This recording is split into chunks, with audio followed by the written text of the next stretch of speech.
You know, I'm not a betting man, but if I were, I'd be willing to bet that the emails that you're sending to your clients kind of suck. And we're going to talk about how to fix that.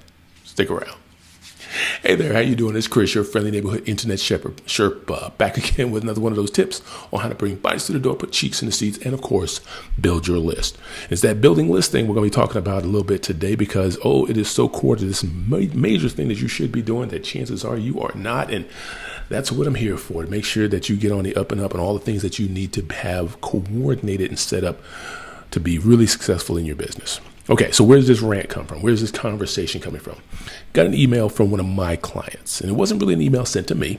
It was an email sent to her clients. The reason I got it is because I'm on her email list. And of course, the reason I'm on her email list is because I help her set it up and all that good stuff. And I tend to put myself on the list so that when they send out emails, I can kind of see what's coming back my way and go, does anything need to be tweaked or anything like that? In this case, something seriously needed to be tweaked because there was something missing. And what was missing was the setup. And let me explain. So in this email, it was a straight promotional email. I've got a service. Don't you want it? Here it is. Contact me, which is reasonable because that's what you do. But here's the thing. You know that thing I talk about? Well, maybe I've said it before. Not sure which episode, not sure, how you come across me, but there's three groups of people in this world. I call them net negatives, net neutrals, net positives. Folks that you're like, I don't like them when they show up, or I could care less one way or the other, or folks that kind of give you that warm and fuzzy when you see them, whether or not you're interacting with them or not. Just being around them is kind of a cool thing. That's a net positive person. A net negative person is every time you talk to them, every time you come across them, they're always taken away from you. They're always asking for something from you. And it gets kind of annoying after a while. You start to feel some kind of way, and it's not a good some kind of way. Well, if all you ever send is promotional emails, then you're going to become one of those net negative people. They're going to be blind to you in the inbox. Email comes from you. They're not even going to look at it. Click, delete, archive, whatever. You don't want to be in that position. You want to be in a position that when you show up in the inbox, or if you show up as a text message, folks are like, hey, what's so-and-so got to say? Let me see what that is. That's where you want to be. The question is, how do you do that? Well, you got to become a net positive. And to be a net positive, that means you have to do what I like to refer to as the cookie method. And the cookie method is really simple. It's a silly name for it, but it's really simple, which is instead of just always hammering promotions, which is not the best way to go about doing things, you take a look at what you're trying to promote, and then you send information that the folks who would be interested in it need to know. Be helpful. Don't sit there and always going, gimme, gimme, gimme, gimme. Let's say you're a naturopath and you're into, one of your services is biofield testing. Yeah, I know. You'd be surprised the folks that I work with and the things that I know about. I'm nice like that. But let's say biofield testing is your thing and you want to make sure you promote that particular service. There is a lot of information about biofield testing that I bet a lot of folks that are on your list don't know about. That is a wide field of information that you can send to educate your folks on biofield testing, the benefits in general, the benefits to them in particular, that kind of stuff. And you send that. And again, I use the cookie method just to give it a name. And you send like 3 different emails over a period of time talking about what they could get, the people who are on the receiving end of your emails, from biofield testing. And then you come behind that and then you send a promotion. And you do this on a consistent basis, on a regular basis, so that one, they get used to getting emails from you, because you don't want that to be a once in a while thing. You want to get people accustomed to getting emails from you and accustomed to getting good information from you, because that's also a habit that you want to develop in your folks. Okay, so there's the setup. Don't just go promotion, promotion, promotion. Always go good information, good information, good information, 3 or 4 emails, and then, oh, by the way, here's a promotion attached to that. Because at the end of the day, I usually stretch this out and get kind of long-winded. I always try to keep these pithy. There's 2 groups of people that you really care about. Well, excuse me, let me rephrase that. 2 groups of people in the world: folks that need what you do, folks that don't need what you do. The folks that don't need what you do, we don't care about. Just leave them over there. The folks that need what you do, there's 2 groups of people of that group: folks that know you exist and folks that don't know you exist. And this is where that list comes in, because what you're supposed to be doing on a regular basis, just as a business building activity, is getting as many people onto that list as possible. We're not just talking customers, not talking clients. We're talking people with a pulse that need what you do. You want them to know where you're at. Now, of course, if you're local, you want as many people in your area to know who you are, where you are, and what you do. Because let me ask you a question. If you had two groups of people that you had to promote something to, which group do you think would be more responsive?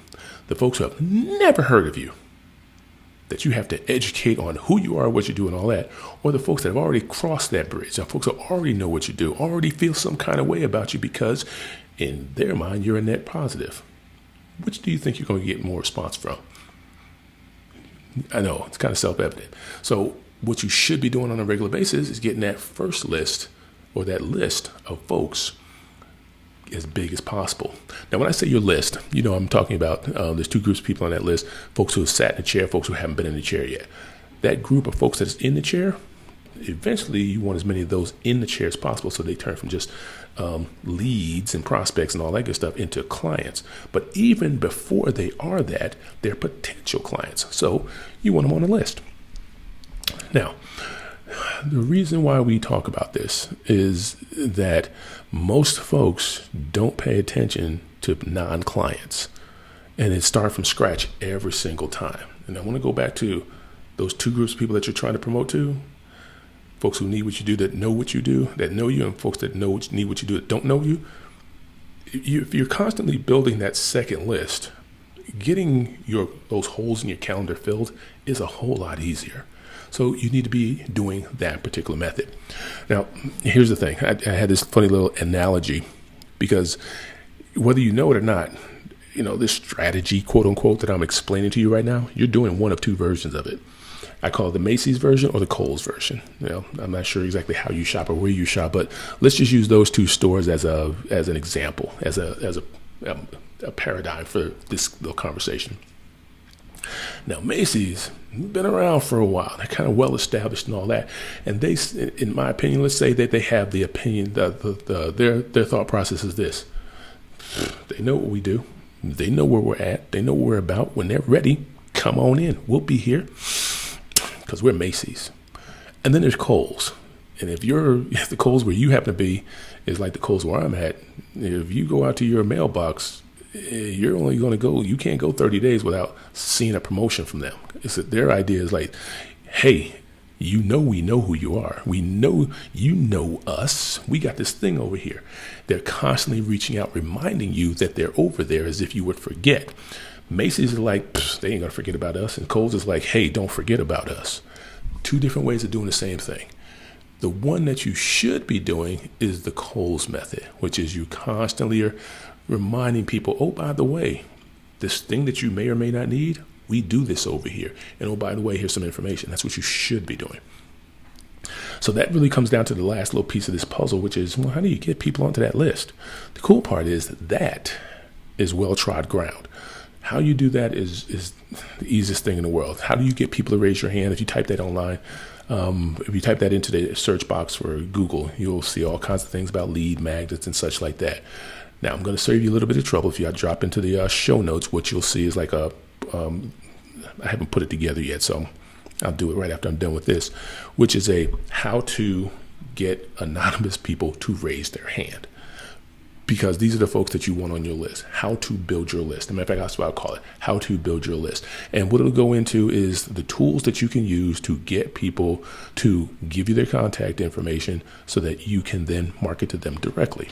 You do that, and then you'll be G to G. Now, the cool part is, this ain't hard. All you got to do is create one useful thing, and this is the part that's easy. You know what your people's pain points are. The folks that need this service, whichever service that you're trying to promote, you know what that is. You know what the things that they need are, the things that they're interested in, or the things that give them problems, that have the problems that they're trying to solve. All you have to do is create a small asset that would help them solve a single problem. And like I said, this is email 101. This is not new information, but I'm just making it easier for you to get your hands on. I'll even give you the, the prompt that you can drop into ChatGPT so you don't have to figure it out yourself. Just drop this one prompt into ChatGPT or into Claude or whatever your favorite AI is. It'll spit out the thing and boom, you're done. Bob's your uncle. The bottom line is, this is an activity you should be doing on a regular basis.